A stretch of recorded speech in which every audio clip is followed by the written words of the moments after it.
내부 기생충으로 많이 쓰이는 옴니코산이나 레바미솔 정도만 하면 충분히 커버가 가능합니다. 즉 치료가 가능합니다. 그런데 중요한 거는 이 메트로니다졸도 사실 이제 항생제긴 항생제인데요. 현기균을 잡는 항생제긴 항생제인데, 문제는 이 추가로 어떤 항생제를 써야 되는지, 이게 사실 제일 머리가 아픈 문제입니다. 이 항생제가 가장 문제는 이 세균이 감수성이 없다, 아니면 떨어진다는 건데요. 그러면 어떤 항생제를 써야 하는지인데, 사실 우리가 OTC, 네오테라는 아마 물생활 하시는 분은 대부분 아실 겁니다. 그리고 많이 사용하겠죠.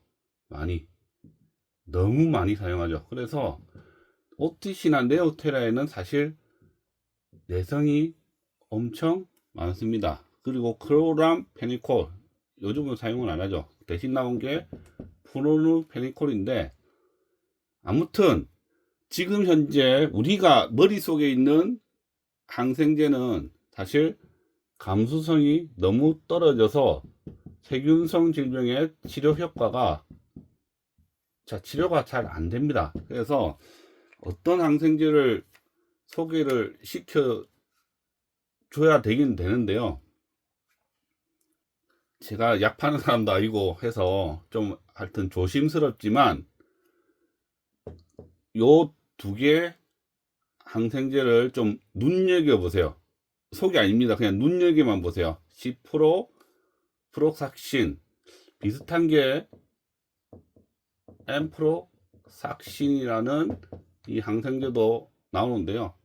이거는 키노론계로 DNA를 형성하는 걸 방해를 하는 항생제입니다. 그리고 세파 계열인 세파렉신, 이것도 세포벽을 합성을 방해하는 건데요.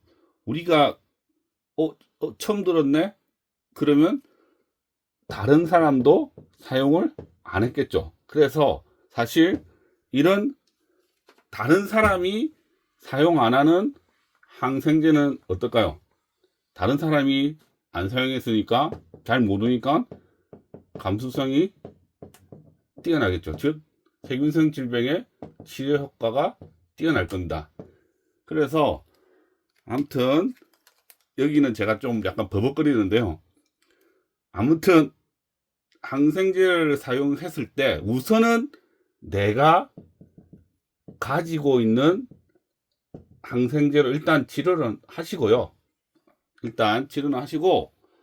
만약에 이게 치료가 잘 안 되더라, 특히 에로모나스 같은 이게 치료가 잘 안 되더라 이러면, 사실 그 다음으로 보통 이제 수산질병 관련 가면 프로놀페니콜을 처방을 해주는데요. 요 두 개를 꼭 좀 하여튼 눈여겨 보십시오. 그래서 구할 수 있으면 한번 잘 구해 보십시오. 저는 여기까지만 하겠습니다. 자, 정리하겠습니다. 물고기가 끈적끈적한 흰똥을 산다는 것 자체는 정상이다. 무조건 옴니코산으로 방역하지 마라. 그런데 다음과 같은 증상을 동반한다면 이것은 치료를 해야 된다. 즉 밥을 먹지 않다든가, 배마름이 온다거나, 아니면 복수가 온다든가. 그럼 치료는 어떻게 하냐?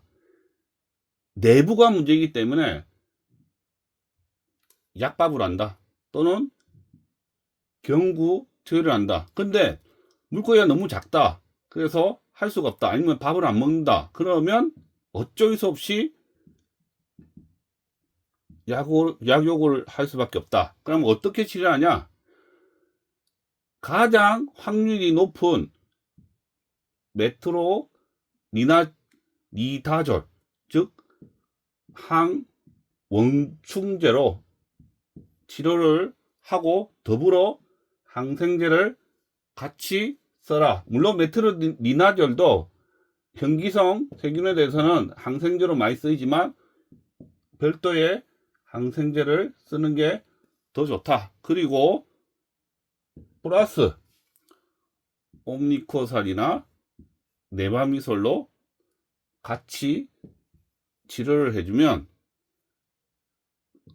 이 흰똥들은 치료가 거의 90%는 될 것입니다.